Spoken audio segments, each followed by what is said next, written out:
Well, I think it's a very ambitious film. I think Chris Nolan tried to pull off a multi-dimensional narrative set within the subconscious of the human mind, and also provide an extremely entertaining thriller on a grand Hollywood scale.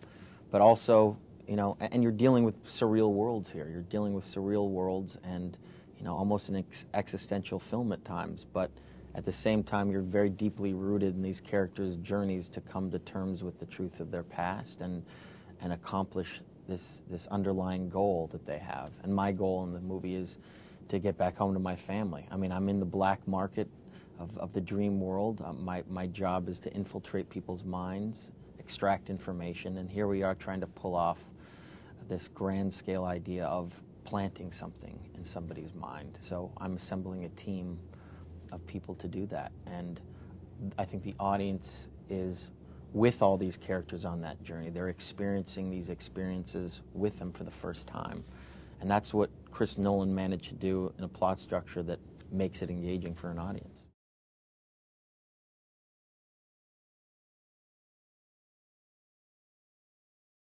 Well, we worked very hard on it. I mean, a lot of the visual stuff, a lot of the concepts that Chris wanted to pull off in this film were things we didn't really argue with him about. I mean, obviously the guy's got a great track record.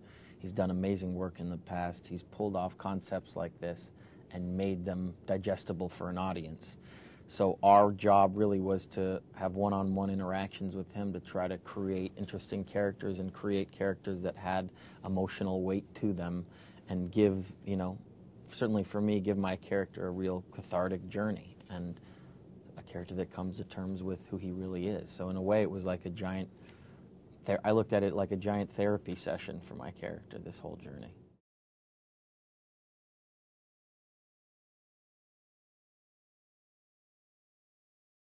I think it's very difficult to put an exact science in the dream world. I think obviously there are things that we repress in our emotions, thoughts that we have in life, concepts, fears that submerge during that state of dreaming, that unconscious world. And to put an exact science on it is very difficult. And I tried to do the traditional sort of approach to this movie where I was, reading up on dream analysis and the meanings of it. And at the end of the day, this is a very specific dream world that's in the mind of Chris Nolan. So all the research came from the creative talks with him and had to be looked at in a different way.